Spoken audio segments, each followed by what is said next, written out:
Hai guys, it's me Alia and welcome back to Story Hub Podcast. Waktunya kita dengar cerita. Seperti biasa di podcast ini gue bakal bagiin kisah-kisah menarik yang bisa memotivasi ataupun menghibur daily life lo. Jadi kalau misal lo butuh teman buat beraktivitas, atau lo butuh motivasi, atau lo sekedar butuh hiburan aja, nah emang Story Hub Podcast solusinya. Anyways, this is the third episode of this podcast title. Jadi make sure kalian udah nonton episode pertama dan keduanya supaya kalian gak bingung ketika dengerin episode ketiga ini. Nah, as usual, link videonya udah gue taruh di description box ya. Di episode ketiga ini kita bakal bahas achievementnya Royan dan apa aja sih tips-tips yang dia share on his social media to get all those scholarship. So, this is Story Hub Podcast. Ayo kita cerita. Nah, kalau lo pikir Royan itu cuma berprestasi di bidang akademik aja, atau di matematika aja, di fisika aja, lo salah besar. Karena ternyata selain berprestasi di bidang akademik, Royan ini juga aktif di organisasi dan kepanitiaan. Terus juga dia ikut banyak lomba, jadi ketua remaja masjid, bahkan dia bantu keuangan keluarganya dengan jualan sejak semester 1 kuliah. Dulu setelah lulus SMA dan dia ditolak di beberapa PTN yang dia coba, Royan akhirnya apply tuh di beberapa scholarship dan ternyata malah lolos. Dia dapat fully funded scholarship buat kuliah di jurusan teknik mesin di perusahaan minyak dan gas internasional terbesar di Indonesia. Nice.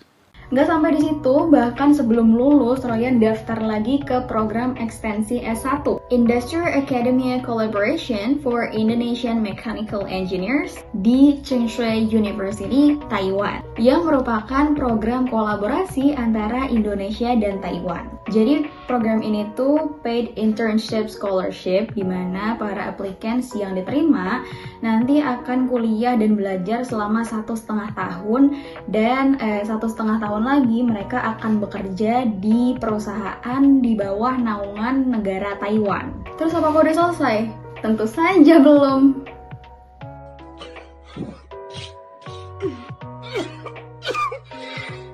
Sambil kuliah S1, tepatnya ketika semester 3 kuliah, Royan daftar lagi ke Executive Online Professional Financial Aid by the Massachusetts Institute of Technology, as known as MIT, yaitu the best university in the world.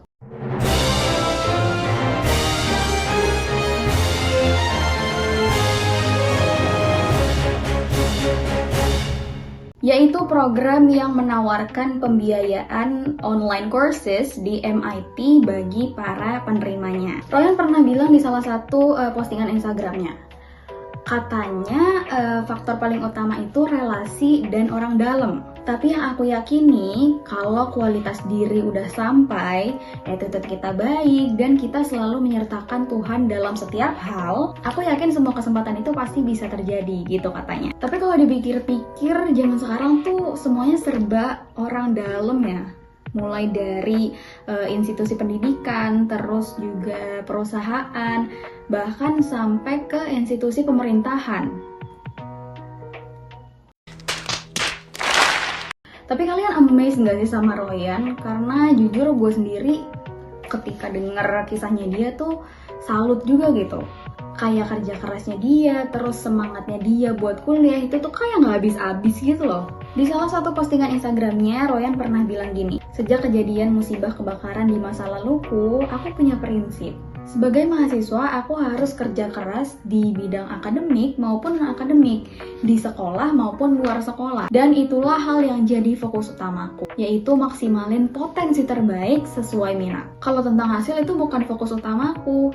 Fokusku adalah mendisiplinkan diri dengan rutinitas yang udah aku bangun dan target pribadiku, gitu katanya. Pantes ya dia bisa dapat beasiswa di banyak tempat karena disiplin banget cuy. Bahkan dia pernah bilang dia bisa push dirinya buat belajar 16 jam sehari. Like, hah? Kok bisa?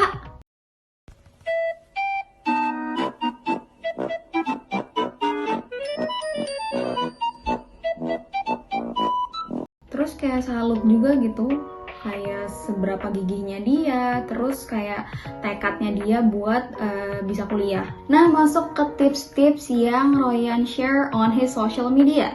Pertama, ada tips supaya bisa konsisten belajar. Kalau Ryan sendiri tuh bisa konsisten belajar selama 16 jam sehari. Nah, rutinitasnya tuh kayak apa? Karena jujur buat gue pribadi, belajar 16 jam tuh kayak Hah?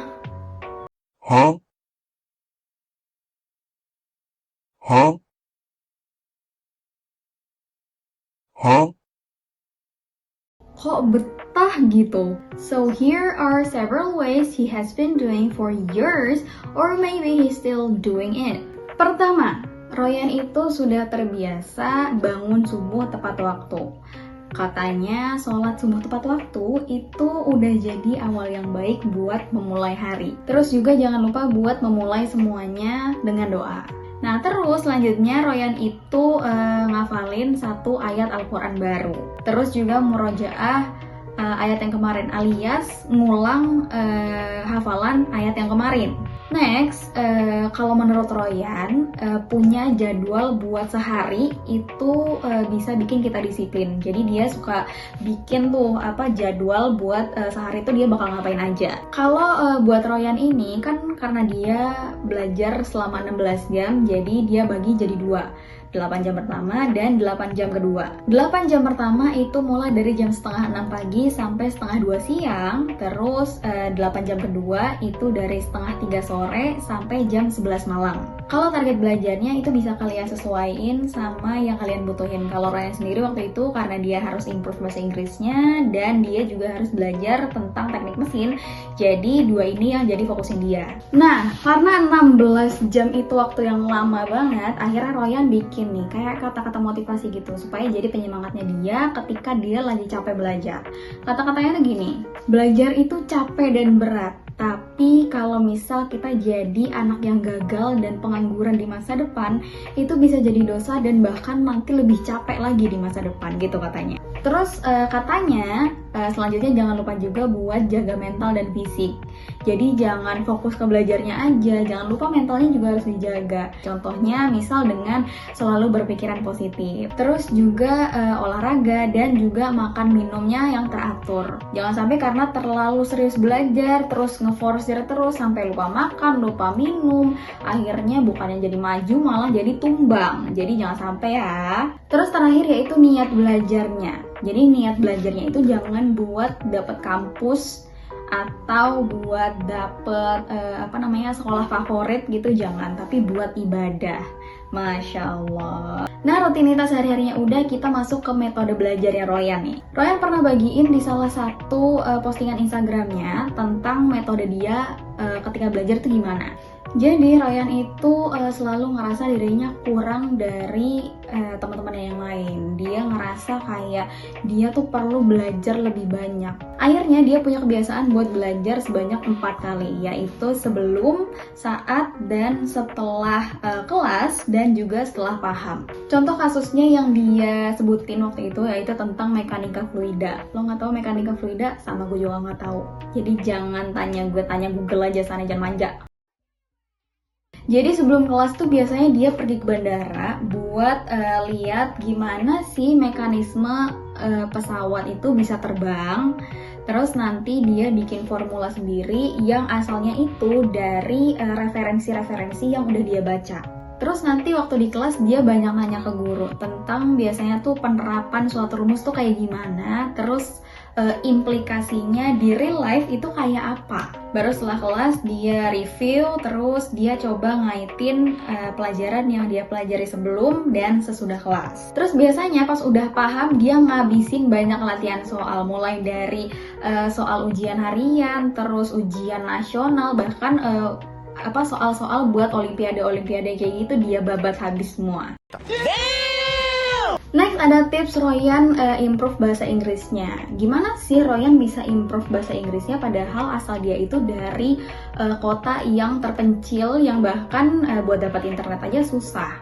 Nah, jadi Ryan itu bilang kalau tips buat improve bahasa Inggrisnya dia itu dengan dia nambah kosakata baru setiap hari. Caranya dia nulis kosakata itu dan dia tempel di pintu kamarnya. Jadi ketika dia lewat, dia baca, terus dia masuk, dia baca.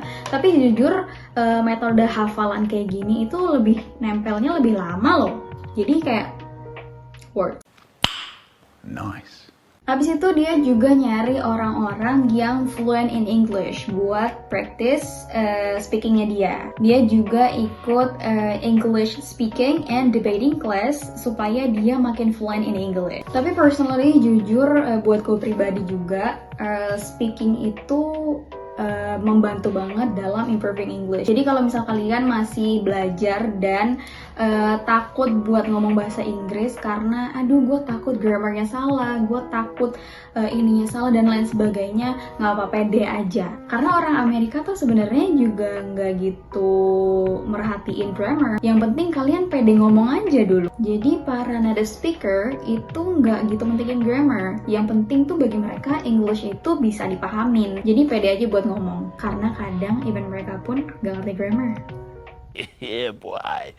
Terus selanjutnya ada tips bikin esai nih. Nah, esai ini adalah komponen yang hampir ada di setiap requirement buat beasiswa. Nah, Ryan ini biasanya nyari referensi dari universitas-universitas top dunia, misal MIT, Harvard, Oxford, dan lain sebagainya. Nah, biasanya di esai-esai dia kebanyakan itu dia make sumber dari Oxford, dimana dia nemuin ada 3 hal yang perlu di-highlight. Rumusnya yaitu yang pertama ada what, alias what make you interested terhadap program yang lo apply. Terus ada why, yaitu why this program is relevant to you dan kenapa lo mau ngambil program ini. Selanjutnya ada how, atau gimana usaha lo buat buktiin kalau lo itu emang orang yang cocok. Nah guys, essay ini kan adalah requirement alias